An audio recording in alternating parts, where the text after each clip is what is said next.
What's going on, everybody? Welcome to another edition of Mean Streets, powered by FTN, presented by Game Plus Network. Happy Tuesday. Chris Meaney here with you, back at it, and I am thrilled to be here at talking some sports with you guys.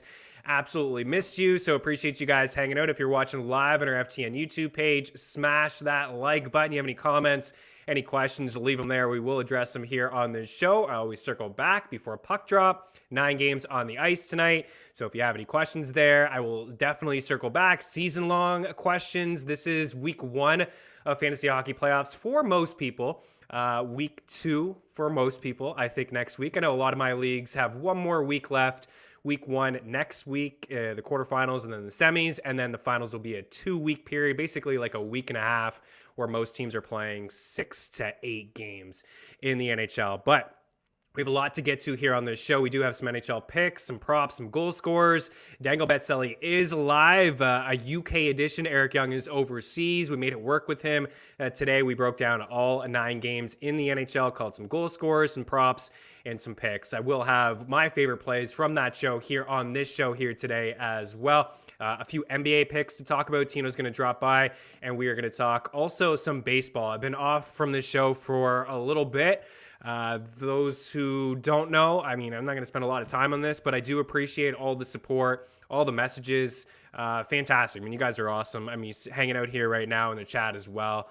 I do appreciate it. This is day 6 for me for COVID. I tested positive on Thursday. It's been a rough few days. Not going to lie. Still not feeling 100%, but I missed you guys. I missed Game Plus, and I just missed talking sports. So I was just sitting there, hard to get any sleep. I just needed to get back to the everyday life. So happy to chop it up with Tino and George this morning, and Tino's going to drop by in a little bit, and we will continue some sports talk. So bear with me throughout the show. I lost my train of thought like a few times earlier on Dangle Betselli.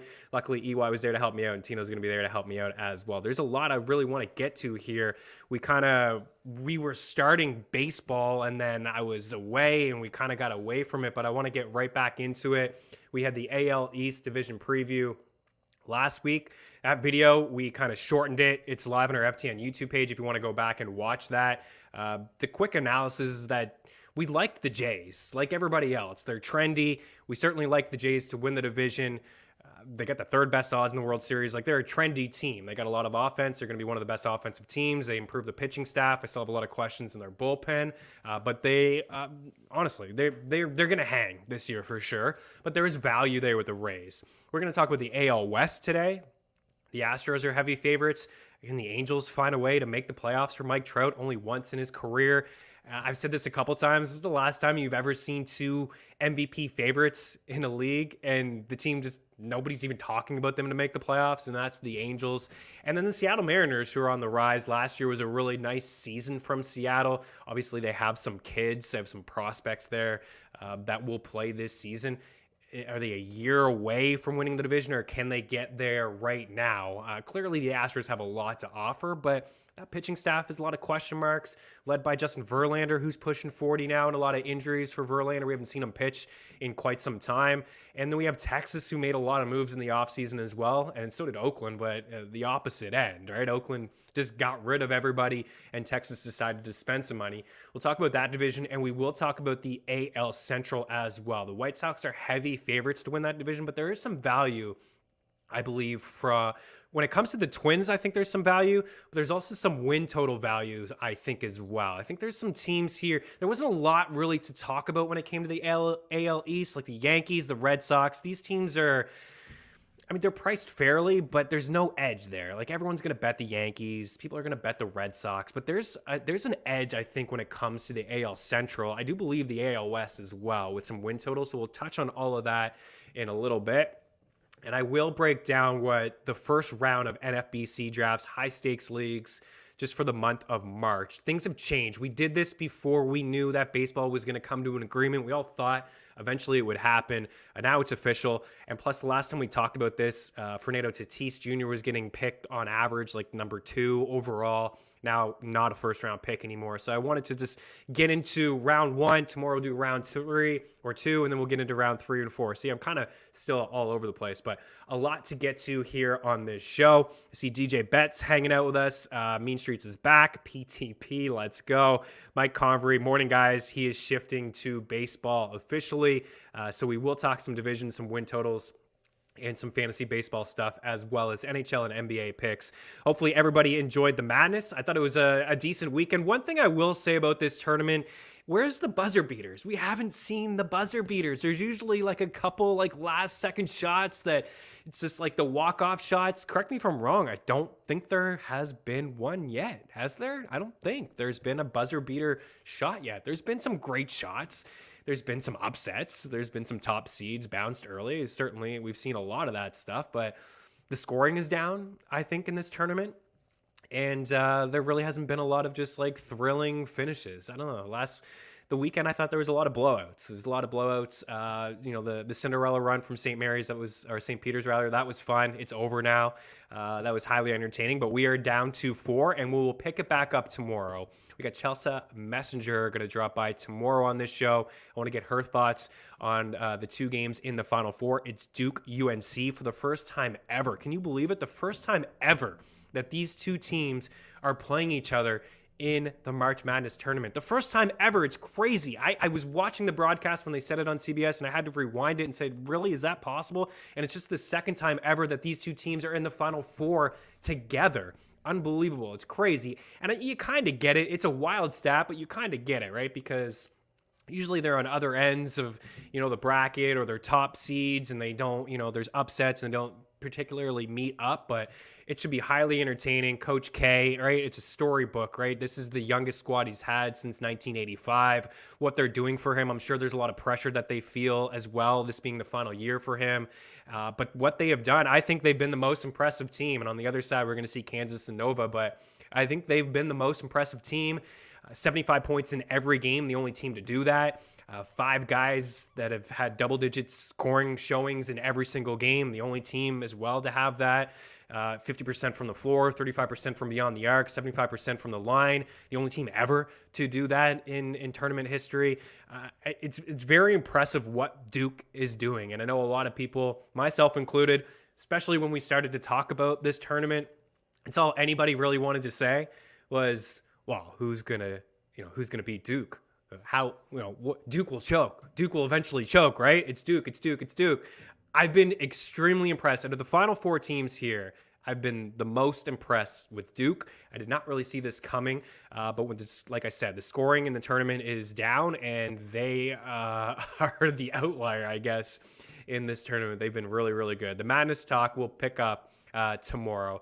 We'll break right now. We want to get to some NHL and some NBA stuff in a little bit, but we are going to take a look at the first round of NFBC high-stakes fantasy baseball drafts. Just take a look at the top 12.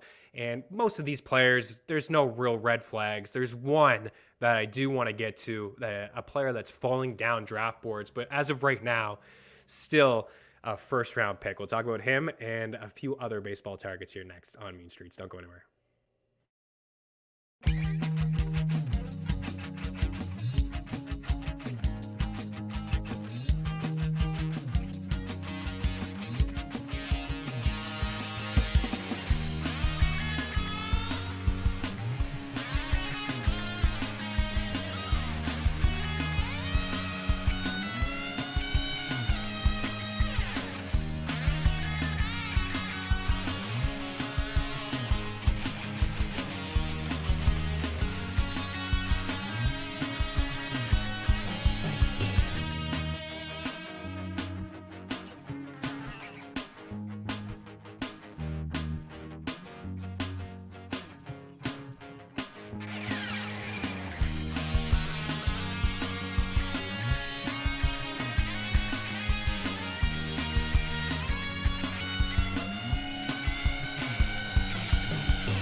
Welcome back to Mean Streets here on Game Plus Network. Again, I appreciate you guys with the messages. Sam Wallace, great to see you too, buddy, in the chat. It's been a minute, right? Like I said, I've missed you guys. I'm happy to be back. I'm not gonna lie, COVID is not fun. I know it's different for everybody else, but I still am a little kind of spacey. It's not great.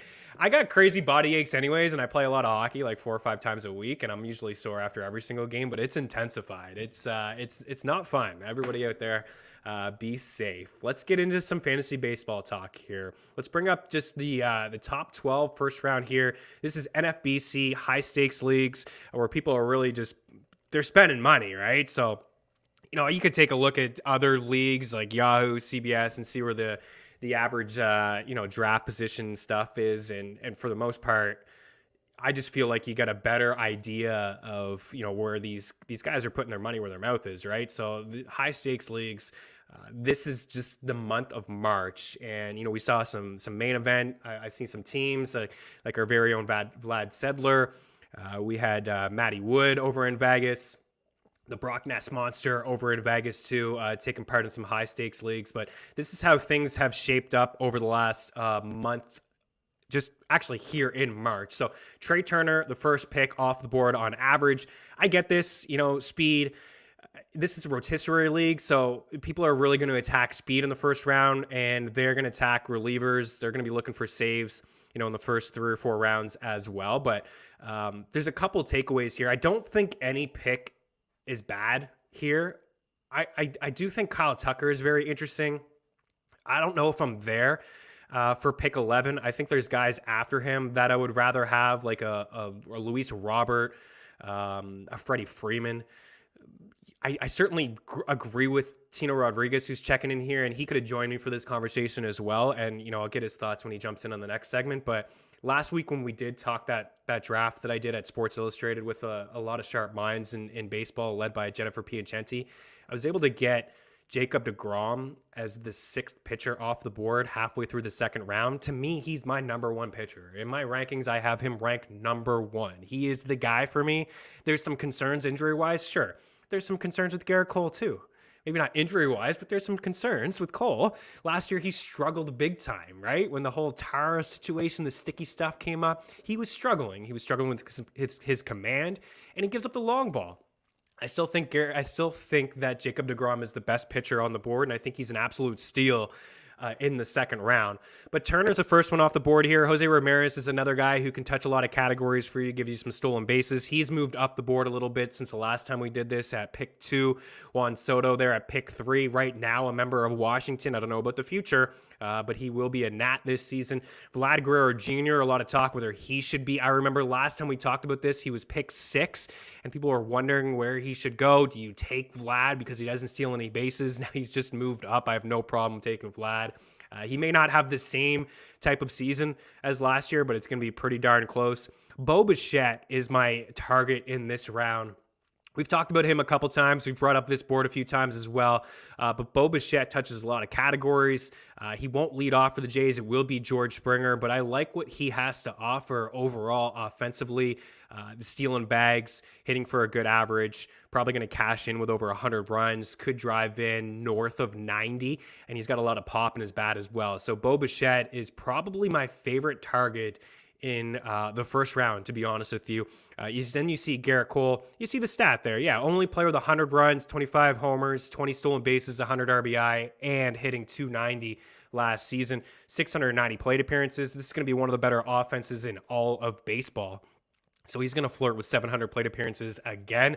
Love the division that he plays in. I don't love the pitching that's inside the division, so that benefits him as well. And still, he's young, and he still has a lot there to offer. So you see the movement.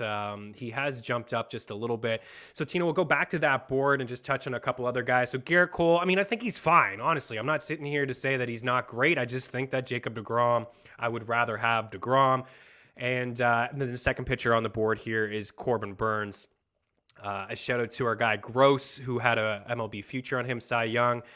Much better than mine. I had 20-1, but I believe he had 34-1 early on in the season.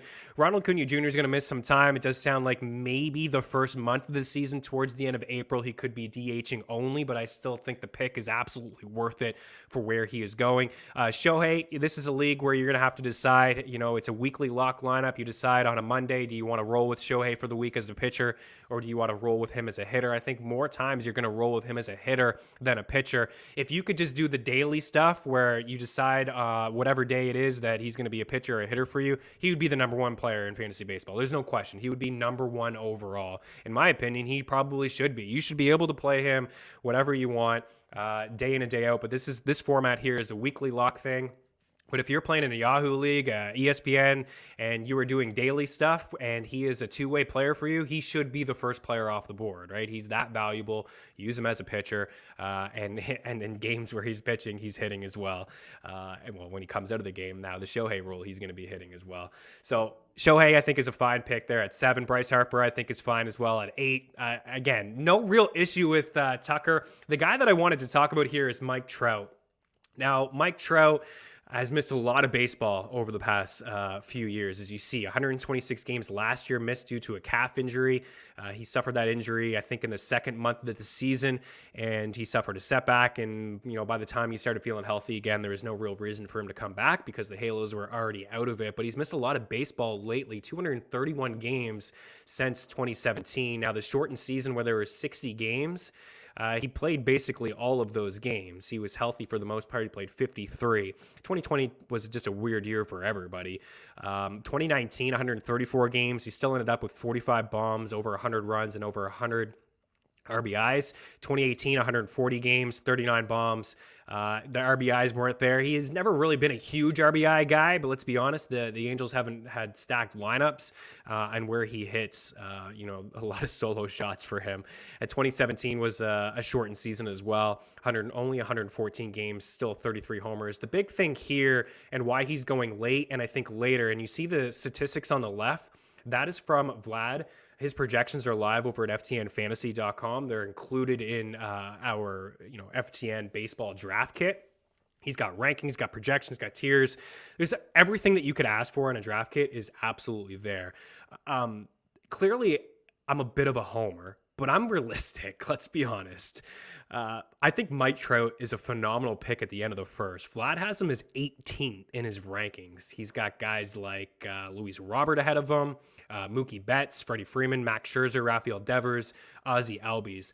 I think Freddie Freeman and Devers may be safer picks than Mike Trout. Luis Robert, you guys know, follow me. I love Luis Robert. I think he has a lot to offer. I think he's Mike Trout 2.0. I think he's going to have a hell of a career. He's young. He's still going to steal some bags for you. And I think that's the biggest thing here is that Trout is not going to steal a lot of bags. And in this kind of format, it's tough to have your first round pick not steal any bags for you. But there are spots where you can get stolen bases a little bit later on in your draft. There's other guys out there who can steal bags for you. I would rather have Trout than Ozzie Albies. I'd rather have him than Max Scherzer. I don't think there's any question for me there. I think those statistics that Vlad gave on the left, I think are fine. If you look at Fangraphs, you look at Zips, I mean, got him for 40-plus homers, over 100 RBIs, over 100 runs, double-digit stolen bases. That is a top-round talent. What I just wanted to say about Trout is that I just think the risk is certainly worth it, or the reward is certainly worth the risk, rather. I think there certainly is risk and reward with Mike Trout. There's lots of injuries that have happened with him. I think this year you will start to see him maybe off his feet a little bit more. They got Brendan Marsh who can play center field. They got Adele.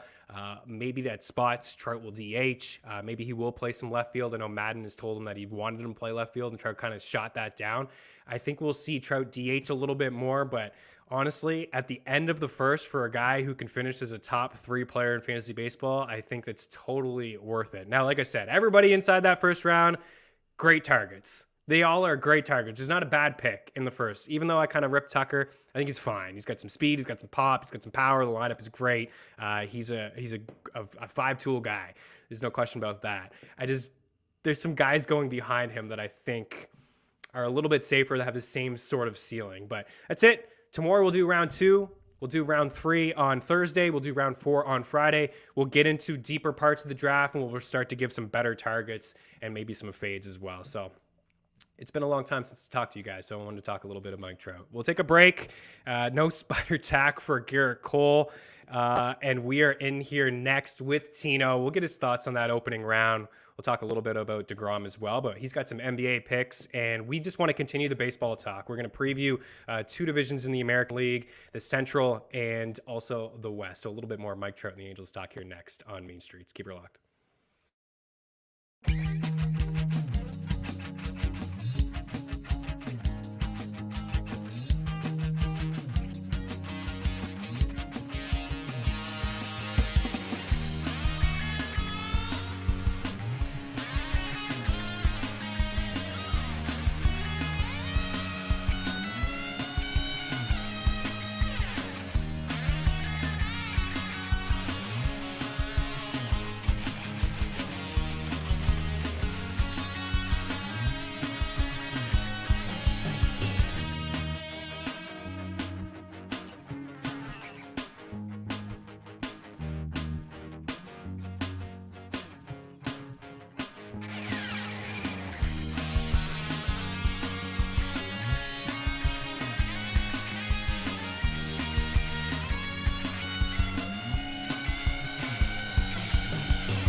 Welcome back to Mean Streets here on Game Plus Network as we're bringing Tino Rodriguez _ on the Twitter machine. Tino, what did you make of those top 12 picks? So the last time we talked, I think we had this similar mindset when it came to Tucker.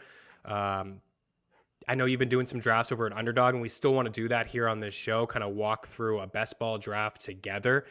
But first, what do you make of that? Those 12 picks, and talk to me about Trout. Am I crazy with Trout? Like, the upside, there's a lot of risk, dude, but man, I don't think it would shock anybody if he had 40 plus homers again. And if he has 40 plus homers and hits 285, I mean, this guy's a first round pick. He's a top 5 player.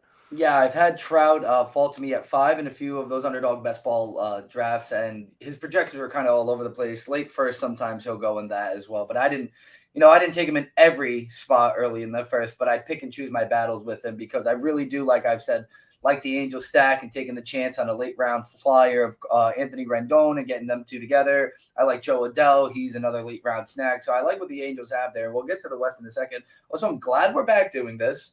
I feel like I'm sleepwalking through this. I didn't know how to feel, getting back into action here, moving a lot of stuff around in terms of the show and getting ready for some baseball and NBA and NHL stuff. So I'm glad to be back. I'm glad you're feeling better. And unfortunately, you're going to feel worse, I guess, when we talk about the Angels, right?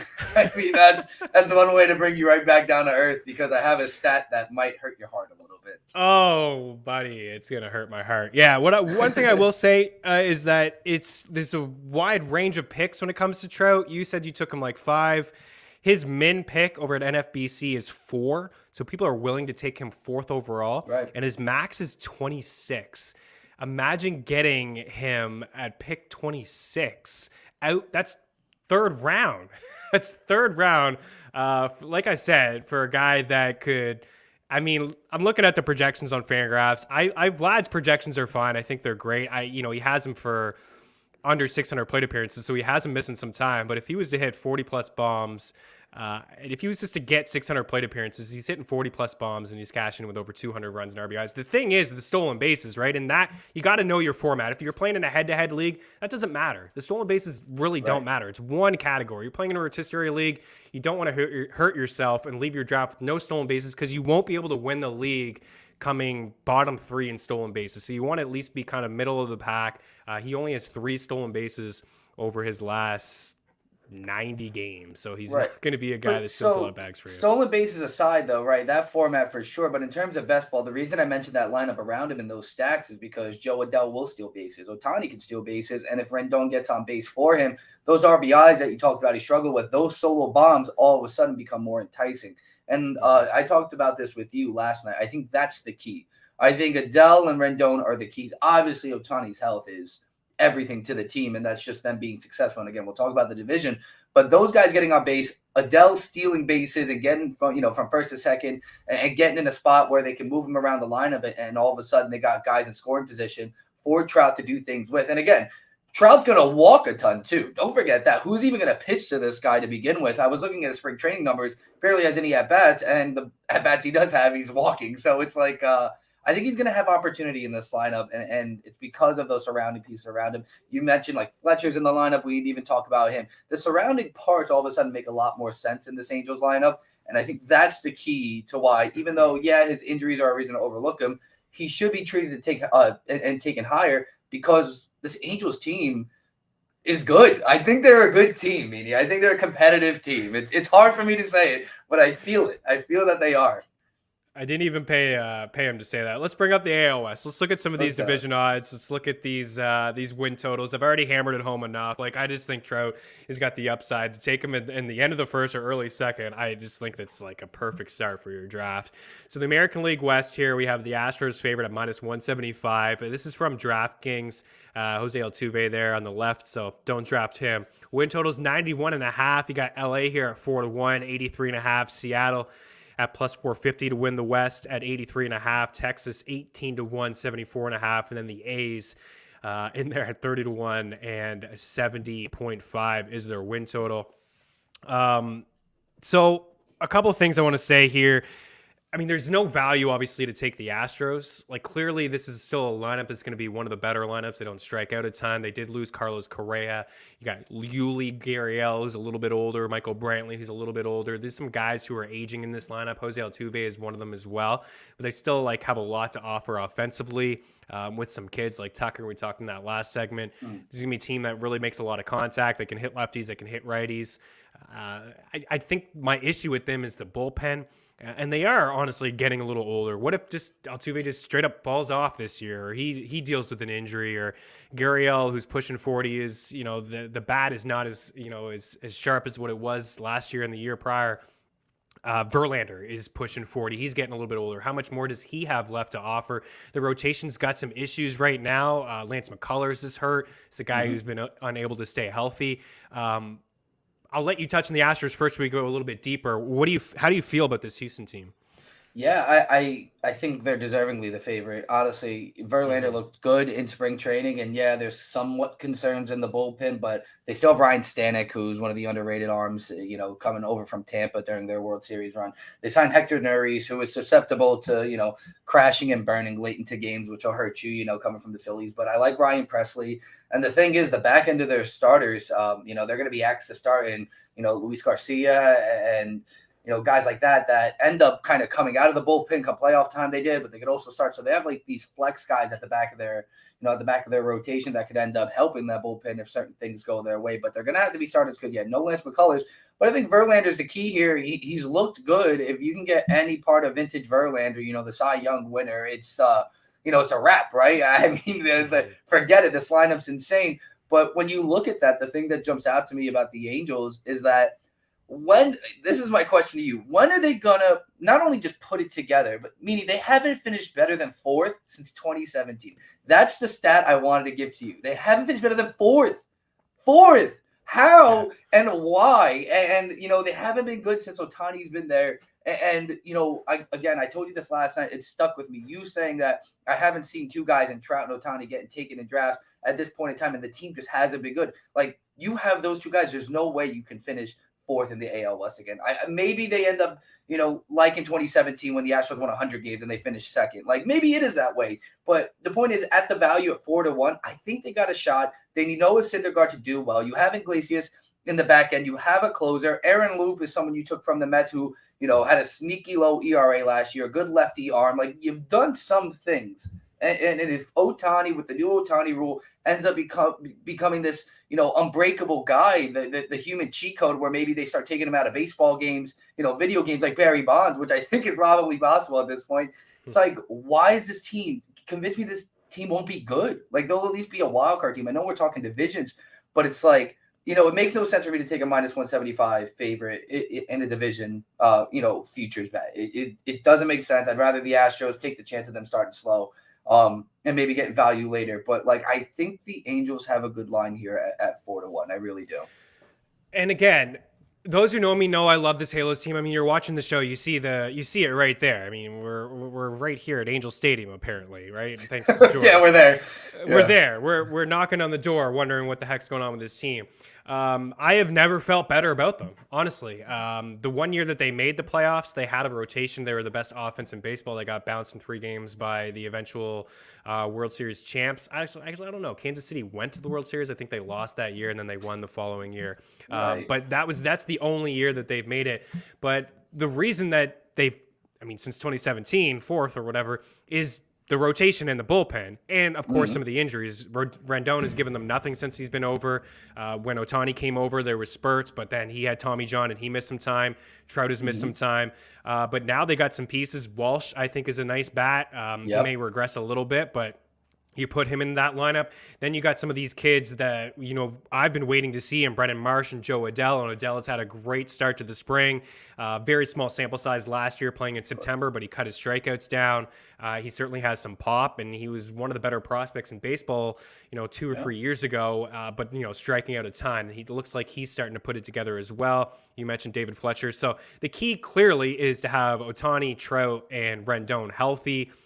These kids to take the next step. The rotation, I don't expect a whole lot from Syndergaard. Maybe you can touch on him, but if they can give him 100 and some innings, he's really close to making his Angels debut here in spring. We'll see what he has to offer, but it's going to be a 6-man rotation.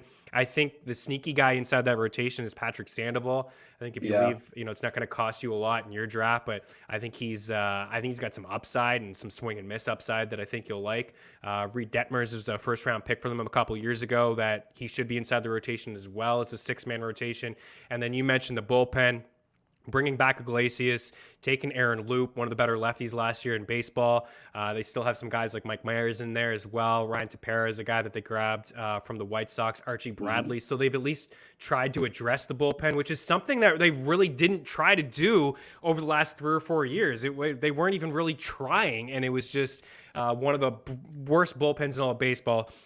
I think there's something to be said about the plus 400 because I think that this is a win-now team. Right. And if they start off strong, I wouldn't be shocked if they traded one of Marsh or Adell for like a front-end rotation guy, Luis Castillo or something.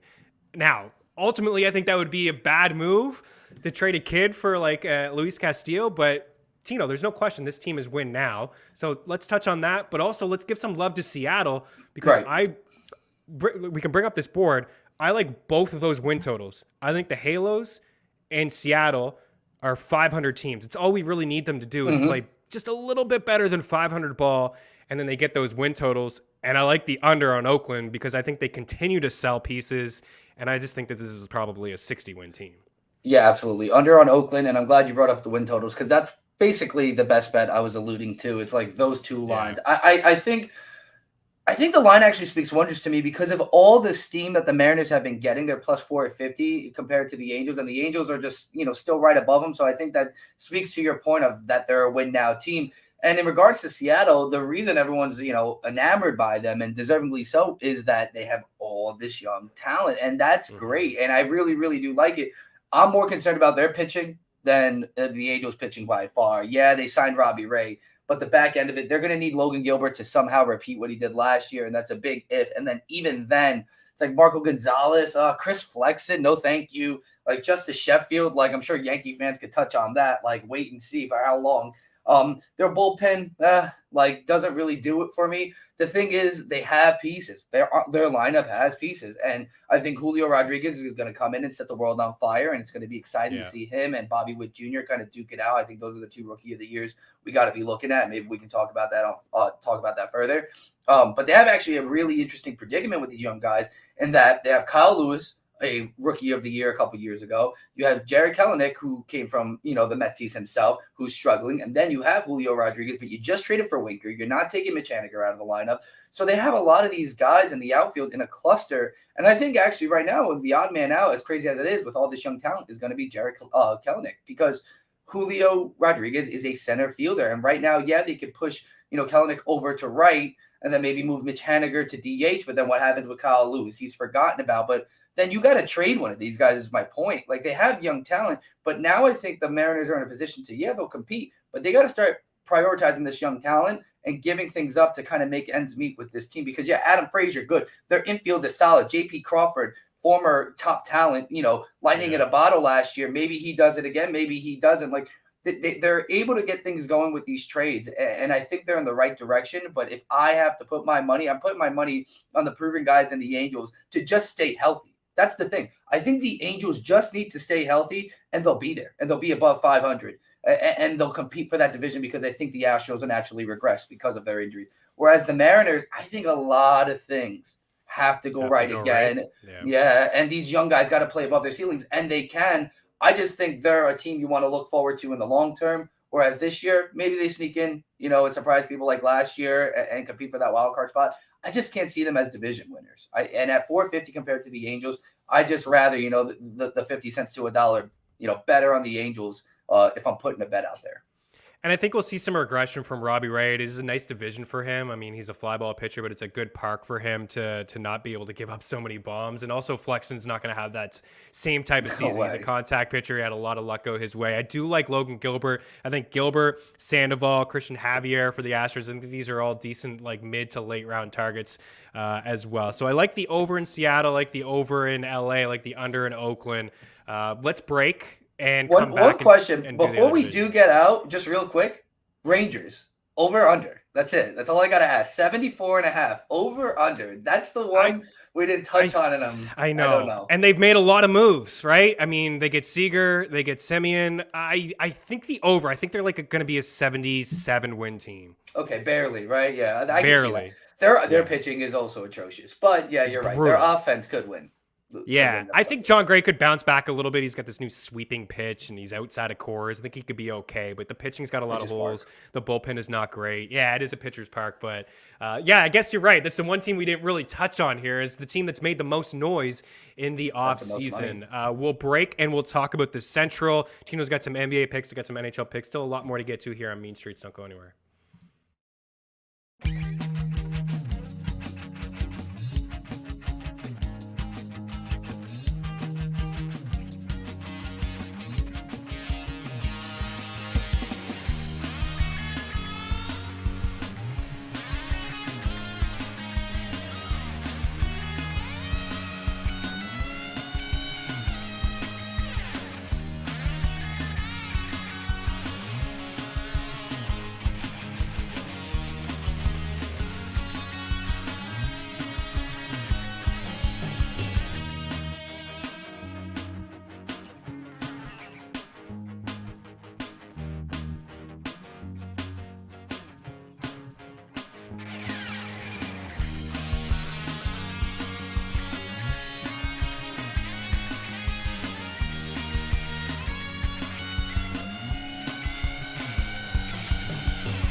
Chris Meaney and Tino Rodriguez here with you, continuing the MLB Futures talk. We just talked about the AL West. And just looking back, I mean, it really does surprise you. The Seattle won 90 games last year. 90 games. Yeah. They almost made the playoffs, man. It was like the final day or two where they were bounced from playoff consideration. And the Angels won 77 without really getting anything from Trout or Rendon and no bullpen. So that's why I think the total on both of those teams over 83.5. I think they can get to 84 wins. Let's talk about the AL Central. The White Sox are heavy favorites here at minus 195. The win total at 91.5. It's tough. We're not going to sit here and tell you guys to bet this. Neither one of us want to bet this. It's not a number we can get behind for a future. Are you kidding me? Minus 195. And then we got to wait all the way to October to get our cash. It's not a great bet. I think there's certainly some value here on the Twins at plus 500. What I will say about the White Sox is I do believe they win this division. You know how much I like the White Sox. I think you're on the same page. We just don't love them when it comes to the postseason. But for 91.5 wins, I think this is a 95, 96 win team. I wouldn't be shocked if they flirted with 100 wins, but there really is some value here, Tino, when it comes to the Twins at plus 500. And I think there's some value when it comes to KC at over 74.5 wins. They got some kids inside that system as well. And I don't believe that they're going to be sellers. I think that they're going to roll with what they have, and maybe we'll see some of their prospects like Bobby Witt, maybe just, take baseball, tear the cover off the ball is really what he's going to do this year. But what do you make of this division? It's not as competitive as the West or the East in the American League. Definitely not. So the two things that jump out, I'll touch on the futures odds in a second, but I'm taking the under at 76.5 of Cleveland. I'm taking the over of Detroit at 77.5. I'll tell you why. Detroit won 77 games last year, and they were just not a good team. They made improvements. They got significantly better. I think they're a better team than they were last year. So just to a dumbed down version of this is a 77 win team last year. They're at 77.5. I'll take the over. Maybe we got to sweat it out. Javi Baez is going to change things up. I think Akil Baddoo takes a step in the right direction. They have a young prospect in Riley Green who's going to come up. He just hit his first home run of the spring. He's going to be an outfield guy. Spencer Torkelson's going to get some reps. Like these are high value prospects who can come in. If we want to get hyped about the Mariners, match that energy over in Detroit. Now their pitching is somewhat of an issue. I can see that out. But, they go out and get Eduardo Rodriguez if he can stay on the hill. They at least have an ace, right? Skubal, whatever. But Casey Mize, maybe he somehow figures it out. Another top prospect. It's just they have the guys there to maybe be a 500 team in a division that I just think is going to be bad. You got to think the Royals could get there over, but I feel like these teams are going to beat up on each other. A lot of them will, at least outside of Chicago. Those are some easy wins. Playing the Royals, playing the Indians is probably where they can make up a lot of this ground. And I think their offense are better than those teams right now, even though you mentioned the Royals, Bobby Witt. And in terms of the Indians, I mean, we can just talk about their bankroll. I don't know what's happened to the Guardians, not the Indians, the Guardians, but they just stopped caring about baseball over in Cleveland all of a sudden. It just seems it's Jose Ramirez or bust. And that's my concern with him in these draft formats. To every reason we talk about the Trout effect of, who's he hitting in, right? How many solo home runs can this guy hit this season? He could steal some bases. They're going to probably put him everywhere, but they're super young, and they just don't have anything invested. Shane Bieber's not even signed long-term. Like, this team has a lot of just question marks and concerns, I feel, across the roster, and I just don't think they care enough, to where late in the season, if they're just out of it, they're going to chalk it kind of thing. And so that's my concern with the Indians and why I'm going to take the under there. Yeah, and again, let's put up that board again. I agree with actually a lot of your takes. I think Detroit has a lot of promise and a lot of offer. And there's a comment here, Tigers with a higher win total than the Indians, now the Guardians, is dumb. Yes and no. I think you're probably right that they could ship. There's a lot of reports that they trade Jose Ramirez. There's no protection for Ramirez at all inside that lineup. Mm-hmm. And Shane Bieber is dealing with a shoulder issue. Cal Quantrill was really good at moments last year, the post-high sleeper. Tristan McKenzie is a guy that I do like who, I think he could be a nice value in drafts as well. I don't like Zach Plesac. I'm not a big Savali fan either, and I am concerned about Bieber's shoulder. I like Emmanuel Clase. I think he's going to be one of the better closers in baseball, but other than that, right. I don't really like their bullpen either. There's just not a lot of great bats inside this lineup. Franmil Reyes has got some pop, but he doesn't really hit for average. Other guys in this lineup, Bobby Bradley was okay at moments last year, like a DFS play, but I just don't think that this Cleveland team has a whole lot offensively to offer. And if they do trade a guy like Jose Ramirez, then we're looking at them being one of the worst teams, I think, inside this division. If they trade Jose Ramirez, Meaney, sheesh. This is a bad lineup. This is a really brutal bad lineup. A brutal lineup. We got to get out of here because we got some NBA and some NHL picks to get to as well. But I will say the White Sox, Mike, he said he'd be taking the under. They were a 93-win team last year, getting nothing from Luis Robert, getting nothing from Eloy Jimenez. Both of these guys were hurt. Now you're having them inside the lineup. I think we'll see them add to what is really, really strong offense and a really good bullpen as well. Yes, Josh, if they trade Ramirez, they definitely go under. All right, quick break. We'll be back here on Mean Streets.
Welcome back to Mean Streets here on Game Plus Network. I am having some technical difficulties on my end actually hearing you, Tino. So I'll let you have the mic. You give the NBA picks, and then we'll break, and we got some NHL stuff. So take her away, sir.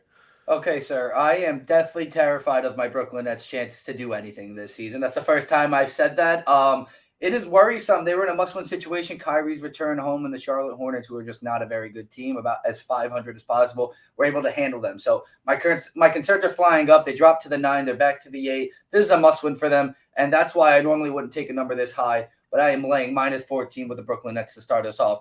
I don't know what's going to happen for the Nets this season. The window is not closed after this year, but I will say, even though the East is wide open, there's reason for concerns over in Brooklyn land right now. But the only time they played in Brooklyn this season, they handled the Detroit Pistons by 28, I believe, 26 points. 14's a ton, but they got to win. Kyrie shot terribly. It's part of the reason they lost. KD just hasn't found his stroke. I think it's a huge bounce back spot for Brooklyn today, and I will take that. And then in terms of money line plays here, I think we have a really good spot for the Utah Jazz against the Los Angeles Clippers.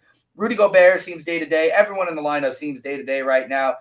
Make sure you check this towards tip-off. Maybe Donovan Mitchell ends up not playing because, one, he's on the graphic. Shout out to George. And two, it's the NBA, so you never know what's going to happen. But these games haven't even been competitive, remotely competitive. Granted, they haven't played in Los Angeles this year, but they've won by a minimum of like 23 points. No more, no less. Well, actually more. They won by almost 30 points the one time they played the last time out in Utah. I just don't see why this line is so close. Maybe it is because Rudy Gobert will be out and there's some other news about the break. But I love the Utah Jazz, one of the best teams in the West. I think people are overlooking them a little bit because of how good the Suns are and how good the Grizzlies are. They will be competitive and they'll make some noise in the playoffs. They've been there before. And that tandem, even though they're not actual finals contenders, they will make a run in the playoffs. So I like the Utah Jazz here at even money. And then we're going to go with probably the game of the night in the Milwaukee Bucks and the Philadelphia 76ers.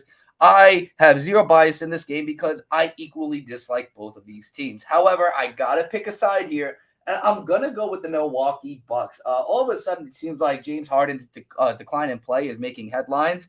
I, for one, am shocked about that. But the away team has won this matchup each time they've played this season. They've all been relatively close. Milwaukee won by 9 in Philadelphia. Philadelphia won by 3 in Milwaukee. I think this line makes sense. We could get plus 105, I'm seeing, for Milwaukee. I'd just rather take the dog in this fight. I think Milwaukee matches up really good for them. I like Bobby Portis on double watch tonight. He tends to show up for these big games and crashes the boards, which they're going to need. I know people are projecting Embiid to go off, and maybe he does.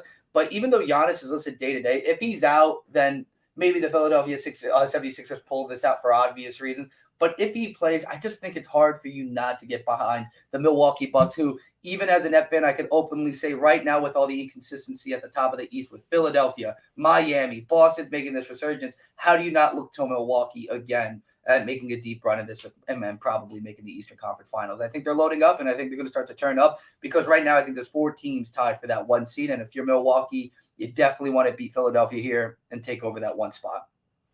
And a shout out to our guy, Frank Brank. Bank with that Celtics pick, right? Now they are right up at the top and almost like, 7-1 or something like that to win the championship? I'm just mad I took them to win the East in the postseason. God, I could only imagine the line when we bet them at that time to win the East in the regular season. Would have been insane. I'm sure I couldn't even imagine the number. One more segment here on Mean Streets. George, I do appreciate him seeing it. Tiger's in Augusta right now. We'll see if he plays in the Masters next week. And the NFL, it looks like they've came to an agreement on a rule change, which both teams will have possession in overtime. And I think that's what we really want to see. All right, NHL Picks in here to wrap up Mean Streets. Keep her locked.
Welcome back one final time here. Mean Streets continuing on Game Plus Network. 9 games on the ice. Let's start with a couple of shot props here that I like. And I love the conversation going on right now, guys. Mike and Josh with the White Sox. I wish I could join it and wish I could talk a little bit more White Sox here. This is my team. I love them. Draft yourself Dylan Cease and move on.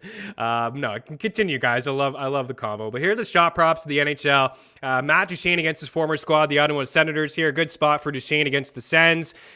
Jason Robertson hasn't been clearing lately. He's only cleared in 1 of his last 6 games, but also a really good spot against the Ducks. I know it is on the road, but Anaheim has given up a lot of rubber over the last couple weeks, inside the top 10 in shot attempts and shots allowed at 5 and 5 per 60 over the last 6 weeks of the season. Ryan Hartman is heating up. He went on a little bit of a cold spell, but he's been much better lately. He's cleared in 5 of his last 6 games rather. And also in a good spot against the Philadelphia Flyers. Number 3 in the NHL in shot attempts and shots allowed over the last 4 weeks at 5 and 5 per 60 from Natural Stat Trick. The bonus is Charlie McAvoy, 1.5. It's at minus 150. Maybe put him in a parlay. I'm kind of fine with minus 150 as a single, but I wouldn't go any steeper than that. He's cleared in 9 of his past 10 games. A great spot. Good matchup, really, against the Leafs. It should be a fantastic game. Let's continue to talk some props here. I got some goal scorers for you guys. Jason Robertson. A lot of the guys that I like for shot props, I'm expecting them to get 3 shots. I'm going to take them for goals as well. It's Robertson against the Ducks. That's Hartman against the Flyers, who has goals in 4 of his last 6 games. And then Matt Duchene is having a career season against his former squad, as I mentioned, the Senators. Frank Vatrano is up on that top line with the Rangers with Mika Zibanejad, and he had 2 goals in his last game, and he's got goals in back-to-back games. He's also playing with Chris Kreider. Plus 310 is a pretty good number for Vatrano. And then Claude Giroux against the Habs at plus 210. And here are the picks on the way out, just straight sides and totals here. The Stars against the Ducks, actually like them in 60. You can get a decent price to win in regulation. The Flames against the Avs, the Preds in 60 against the Sens, Florida and Minnesota on the puck line, the Panthers against the Habs, and the Wild against the Philadelphia Flyers. And we'll round out here with the Boston Bruins on the money line against the Leafs. That should be a phenomenal game against Toronto. I just like the fact that Boston is at home here.